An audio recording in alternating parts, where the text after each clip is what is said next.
I am Sandra Varner, very happy to sit across the table from special guest Ayana Anderson. Hello and welcome. Thank you for having me. Tell our audience something about you and this work that you are doing. Sure. So I represent Donor Network West. We are an organ procurement organization. We're the third largest in the country. And we are the link between the thousands of patients who are waiting for life-saving transplants and the amazing and wonderful donor family community on the other side. So our mission is to save and heal lives through the recovery of organs, eyes, and tissues for transplantation. And the work that I do is community engagement. So I am trying to ensure that everywhere I go, I'm interacting with people and encouraging them to have a pink donor dot on their driver's license, and that we normalize being a registered organ and tissue donor, knowing that through that act we leave a legacy and that we are part of humanity when we give to others.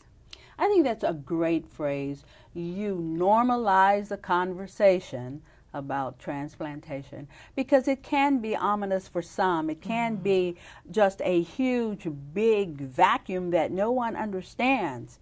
Agreed, agreed. How do you break it down so that it's palatable? Sure. Well, the first thing I do is I talk to people about the need. And I let them know, hey, do you know anyone with diabetes? Do you know anyone with high blood pressure? Anyone who perhaps has suffered from a stroke? These are all individuals who down the road could potentially find themselves in need of a life-saving transplant. Then there are other pathways to transplant that sort of come out of the blue. We have some volunteers that had liver failure out of a bad food poisoning experience. So no one ever anticipates that they're going to be in need of a transplant.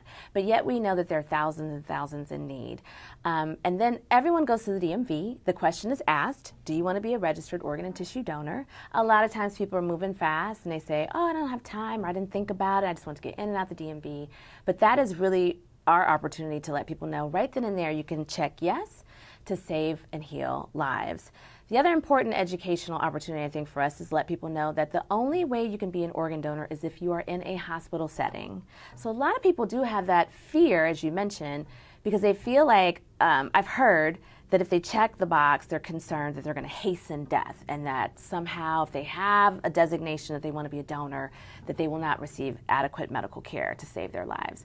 When in fact, you have to be in a hospital setting, and all of the healthcare professionals that we work in tandem with make every effort to save lives. It's only when you've been determined to be brain dead that you're eligible to be an organ donor. So that's a huge part of the education process. I would imagine so as well. Are there parameters around who can donate and who cannot?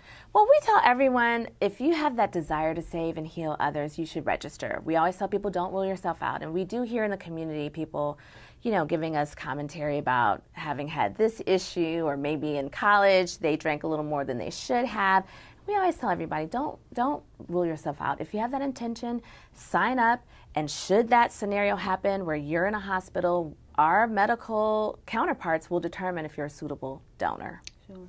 Well, can we move into the whole harvesting aspect of organs? Sure. That seems to be one of those areas that we don't know enough about that needs to be normalized. Right. So number one, we educate people that we use the phrase recovering versus harvesting.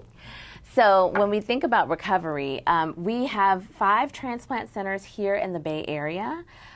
This is where folks who need to be registered on the wait list go, and they are in support. They have social workers there. And these transplant centers are the ones who are advocating on behalf of their patients to get the life-saving gifts that they need. In terms of the recovery process, my organization and those like it, other OPOs, we're working in tandem with the transplant centers. We're all federally regulated, and we all correspond with an agency called UNOS, United Network of Organ Sharing.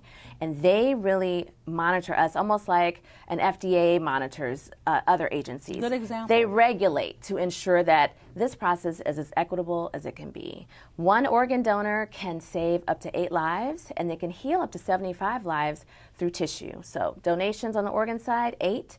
Tissue donations, 75. So that's quite a gift for one person to give. Quite a legacy. Quite a legacy. So I know you're doing great work out in the community, and there is a particular exhibit that you are most proud of. Shed some light on that, please. We're so happy and delighted that we've been able to partner with the African American Museum and Library at Oakland, AMLO, at 14th and MLK, for this groundbreaking exhibit called Giving Me Life, a visual journey of 9 African American transplant recipients. I think looking at this milieu that we're in of Oakland being an epicenter of arts and social justice, this conversation creating exhibit really fits into this cultural vibe of wanting to elevate these untold stories of survivors, of African Americans who are benefiting from the gift of life. Stories of resilience, not only on their behalf, but also for their caregivers and loved ones and what that means. And so we really feel like this is an intersection with Black Lives Matter.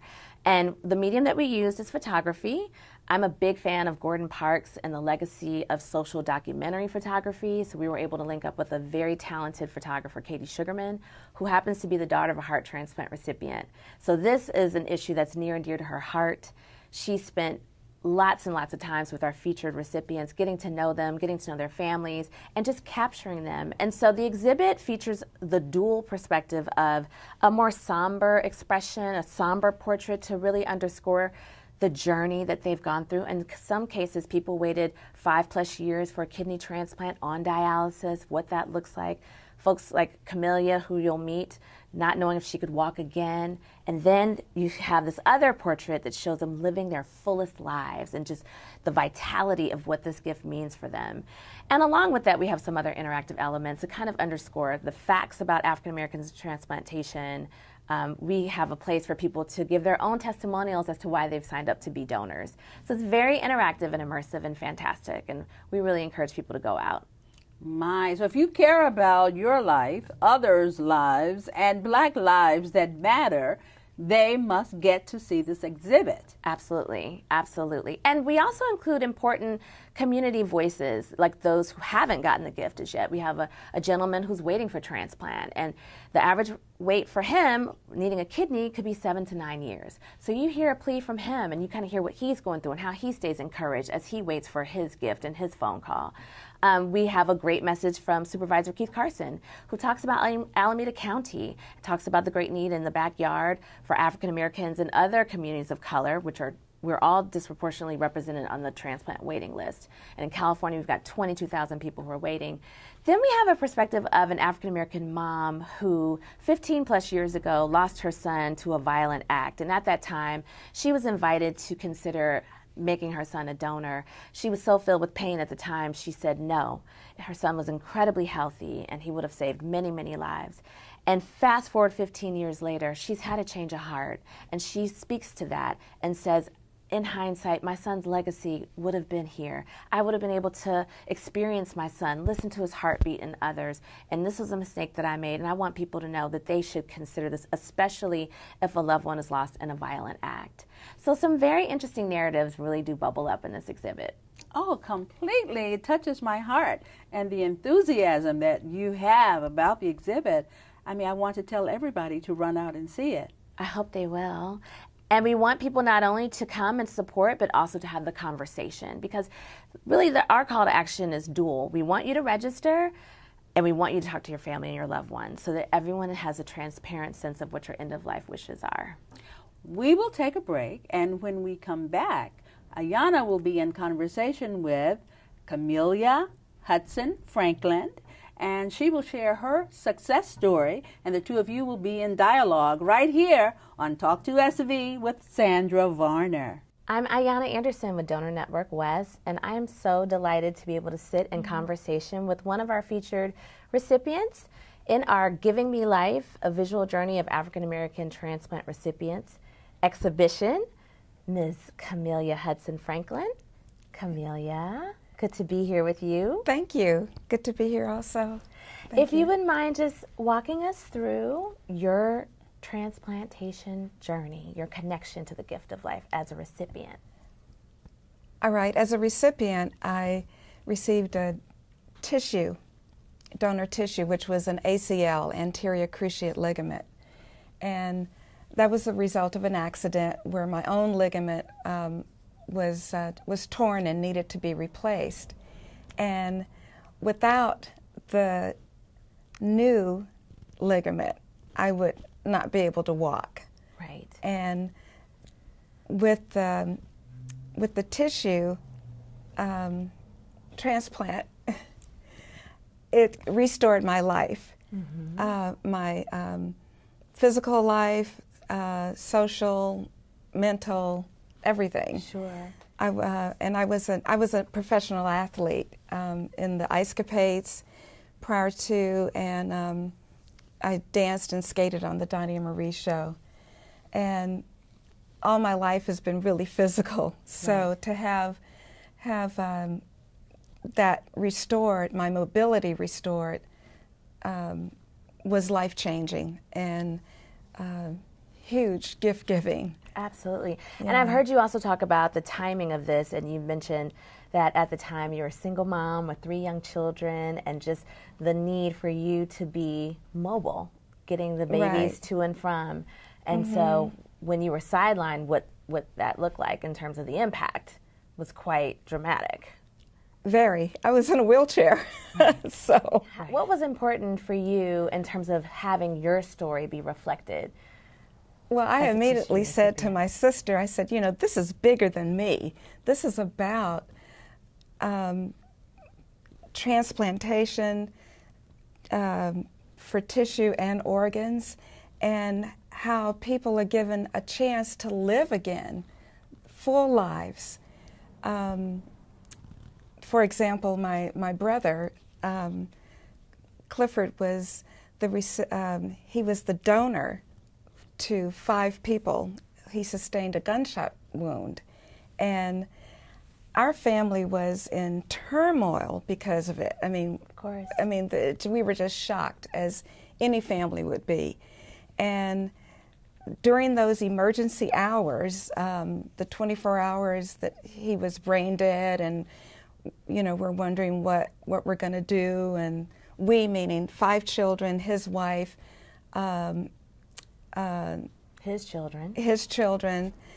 everything. We were just very, very upset, distraught, going to pieces. Of course. And a nurse or some medical person said, he came in and said, he's a designated donor.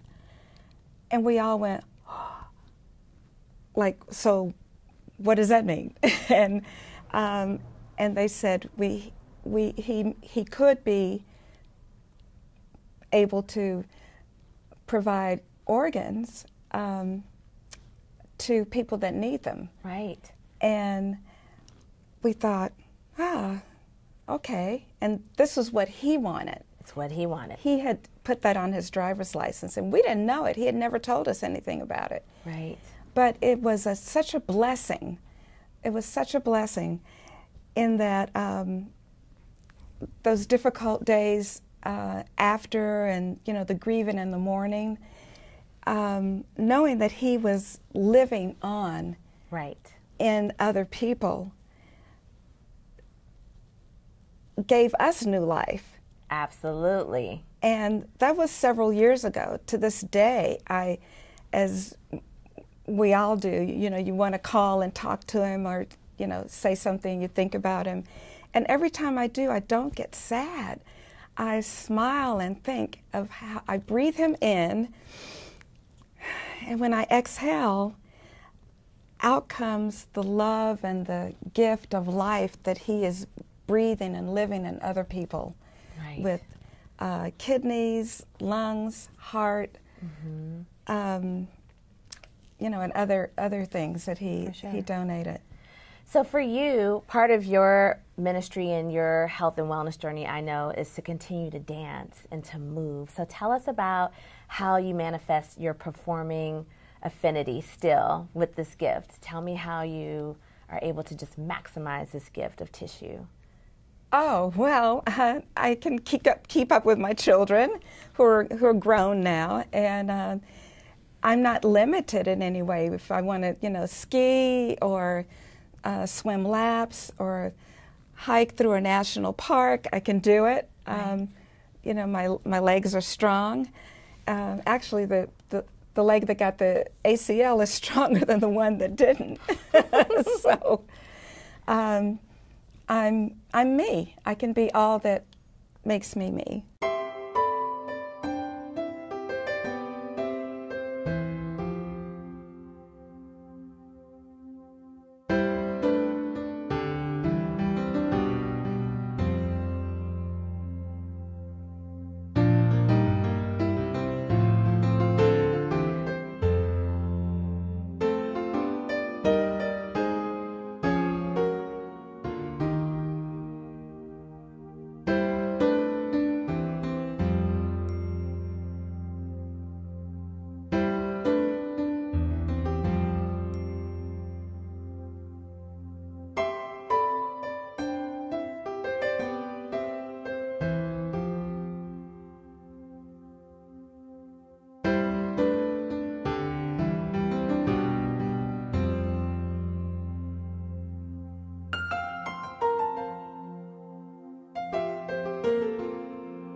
Part of being you is that you've devoted countless hours to our organization as a volunteer, as a Donate Life ambassador, sharing your story with the aim of encouraging people to become registered donors and to have conversations with their family and loved ones.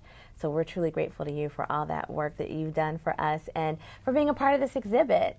And I think it's very full circle because you are a performing artist and we are using art as a medium for people to come in and to have access to this amazing representation of African Americans, this unsung and untold story of survival. So I almost feel like it's just full circle, especially for someone like you who has that artistic flair. Thank you. Yeah. The exhibit is really extraordinary. I haven't seen anything like it. And Katie Sugarman, the photographer, is renowned. The photographs are so dramatic in capturing the person and the personality of the person that's living through the gift of others. And you'll enjoy it. So we want to encourage everyone to make their way to AMLO, 14th and Martin Luther King Boulevard, to check out the Giving Me Life exhibit, which is on view between now and August 31st. You will see beautiful photography. You will hear amazing stories. You will have a chance to immerse yourself in a day in the life of being a recipient. And again, this exhibit is being hosted by Donor Network West. You can always go to our website, donornetworkwest.org. And for specific information on our campaign, please visit donornetworkwest.org/givingmelife. Thank you so much for this opportunity.